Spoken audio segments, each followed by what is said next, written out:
আমরা আজকের এই ক্লাসে যে বিষয়টা আলোচনা করব, সেটা হচ্ছে জল দূষণ। আমরা দূষণ নিয়ে আলোচনা করছি। প্রত্যেকটা পরীক্ষার জন্য দূষণ অতি গুরুত্বপূর্ণ একটা জায়গা। এই জল দূষণ বা আমরা যে জল দূষণ নিয়ে আলোচনা করব, জল দূষণ অত্যন্ত সমস্যার আগামী পৃথিবীর জন্য। যেমন বায়ু দূষণ একটা অত্যন্ত বড় সমস্যা, তেমনি জল দূষণও কিন্তু একটা অত্যন্ত বড় সমস্যার একটা জায়গা। এবং এই জল দূষণের ম্যাক্সিমাম কারণগুলো আমাদের জন্য ঘটছে, আমরাই জল দূষণের জন্য দায়ী।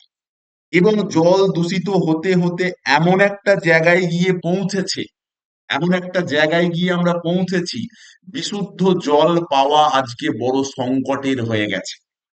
এবং যে জল আমরা পাচ্ছি, সেই জল ব্যবহারের অনুপযুক্ত জল।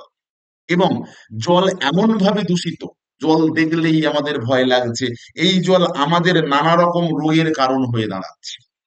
জলের যে নেচার, সেই নেচারের পরিবর্তন হয়ে যাচ্ছে। তবে এই সমস্ত গুলোর জন্যই কিন্তু আমরা দায়ী। তাই এমতো অবস্থায় জল দূষণকে নিয়ন্ত্রণ আমাদেরকে শক্ত হাতে করতে না পারলে আগামী দিনে বিশুদ্ধ জল পাওয়াটাই বড় চাপের বিষয় হয়ে যাবে। তাই জল দূষণকে কন্ট্রোল করতে হবে। এই জল দূষণের যদি আমরা কারণগুলো দেখি, এই জল দূষণ কিন্তু ম্যাক্সিমাম কারণগুলোই ম্যানমেড, আমরাই ঘটাচ্ছি। এবং এ পৃথিবীতে যদি দূষণজনিত কারণে মৃত্যু দেখি, তাহলে 40% মৃত্যু হচ্ছে এই জল দূষণ থেকে। কারণ কি? জলের যে নেচার, তা পরিবর্তন হয়ে যাচ্ছে। কলকারখানা থেকে নির্গত হওয়া দূষিত পদার্থ জলে এসে মিশছে। জলে এসে মেশার ফলে জলের যে চরিত্র, সেই চরিত্রের পরিবর্তন হয়ে যাচ্ছে। এছাড়াও আমরা গৃহস্থালির বর্জ্য পদার্থ জলে ফেলছি। বিভিন্ন কেমিক্যাল ফার্টিলাইজার যেগুলো জমিতে ইউজ করা হচ্ছে, সেগুলো ধুয়ে ধুয়ে এসে জলে মিশছে। এর ফলে জলের নেচারটার পরিবর্তন হয়ে যাচ্ছে। আর এই জলের নেচারটার পরিবর্তন হয়ে যাওয়ার ফলে জল আমাদের ব্যবহারের অনুপযুক্ত হয়ে পড়ছে।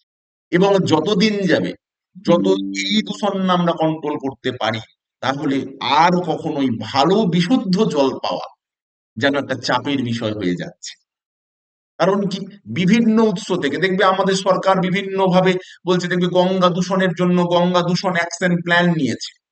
কিন্তু এই যে তোমরা দেখতে পাচ্ছ, এইভাবে ময়লা দূষিত জিনিস যদি জলে এসে মেশে, একদম বিভিন্ন রকম ক্ষতিকর পদার্থ জলে এসে যদি মেশে, জলের স্বাভাবিক প্রকৃতি, সেই প্রকৃতির চেঞ্জ যদি হয়ে যায়, তাহলে কিন্তু ক্ষতিকর প্রভাবের হাত থেকে আমরা কোনোভাবেই বাঁচতে পারবো না।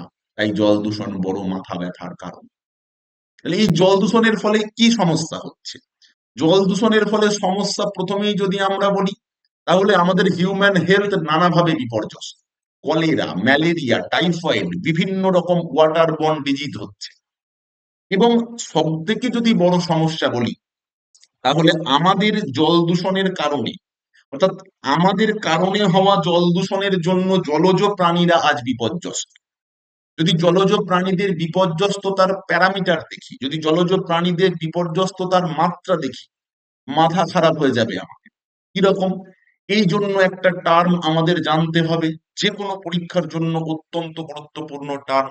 টার্মটার নাম হচ্ছে ইউট্রিফিকেশন। ইউট্রিফিকেশন। ইউট্রিফিকেশন কি? এই ইউট্রিফিকেশনের আগে আরো একটা কথা বলা হয়, এটাও পরিবেশগত দূষণগত কথা। তার নাম হচ্ছে, সেই টার্মটার নাম হচ্ছে তোমার অ্যালগাল ব্লুম। আমরা যে সমস্ত কেমিক্যাল ফার্টিলাইজার ইউজ করছি, সেই সমস্ত কেমিক্যাল ফার্টিলাইজার ধুয়ে ধুয়ে জলে এসে পড়ছে।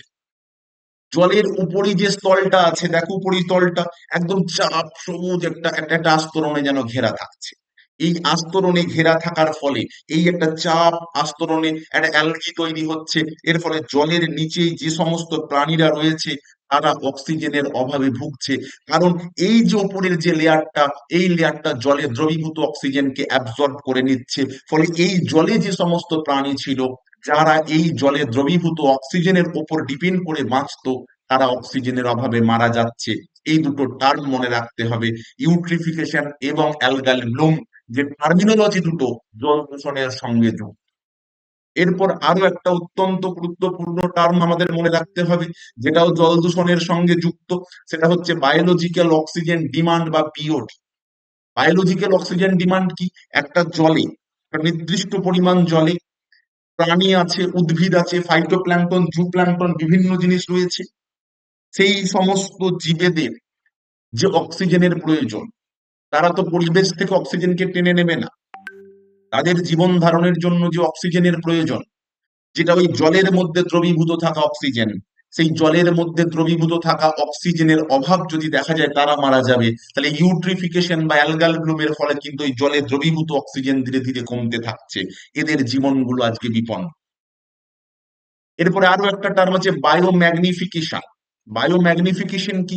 এই যে সমস্ত দূষিত পদার্থগুলো জলে মিশছে, টক্সিক সাবস্টেন্স তারা, ফলে বায়োম্যাগনিফিকেশন, জলের মধ্যে দূষিত পদার্থ আমাদের বিভিন্ন টপিক লেভেলে আমাদের শরীরে প্রবেশ করছে, অর্থাৎ বিভিন্ন ভাবে খাদ্য শৃঙ্খল বিষাক্ত হয়ে যাচ্ছে। এটাকেই আমরা বলি বায়োম্যাগনিফিকেশন। তাহলে এমতো অবস্থায় জল দূষণকে আমরা কিভাবে রক্ষা করব? জল দূষণের হাত থেকে কিভাবে বাঁচতে, মুক্তি পাবো? সেখান থেকে সরকার যে সমস্ত পদ্ধতিগুলো নিয়েছে, যে সমস্ত ক্ষতিকর পদার্থ জলে মিশছে, জলে মেশার আগে তাদেরকে বিশুদ্ধ করা, যাতে করে কি হয়, জল কিছুটা হলেও রেহাই পায়। ক্ষতিকর পদার্থের মধ্যে তাদেরকে পৃথকীকরণ করে সেগুলোকে 3R পলিসির মাধ্যমে তাদেরকে রিসাইকেল, রিইউজ করে নেওয়ার ব্যবস্থা করা। এবং এই যে গৃহস্থালির যে সমস্ত জিনিস সরাসরি ফেলা হচ্ছে, সেখানে না ফেলে সেগুলোকে সার করার মাধ্যমে আমরা পুনরায় ব্যবহার করার পদ্ধতিকে যদি গ্রহণ করতে পারি, তাহলে কিন্তু এইগুলো থেকে কিছুটা হলেও মুক্তি পাওয়া যাবে। যেমন আমরা আজও আমাদের কাছে সব থেকে যে বিশুদ্ধ নদী গঙ্গা নদী, সেই গঙ্গা নদীর জল এমন দূষিত হয়ে উঠেছে, বলতে লজ্জা লাগে। গঙ্গা সব থেকে পবিত্র নদী, কারণ গঙ্গা আজ দূষিত গঙ্গা। সরকার বারবার চেষ্টা করেছে, নমামি গঙ্গা, গঙ্গা অ্যাকশন প্ল্যান নিয়েছে, কিন্তু গঙ্গার দূষণ আজও ভালোভাবে রোধ করা যায়নি। এর ফলে সংকট, একটা জাতীয় সংকট বলা যেতে পারে, তৈরি হয়েছে। তাই যে কোনো দূষণ যখন আমাদের মাধ্যমেই হচ্ছে, মানুষের মাধ্যমেই হচ্ছে, তাকে প্রতিকার করার দায়িত্ব আমাদের।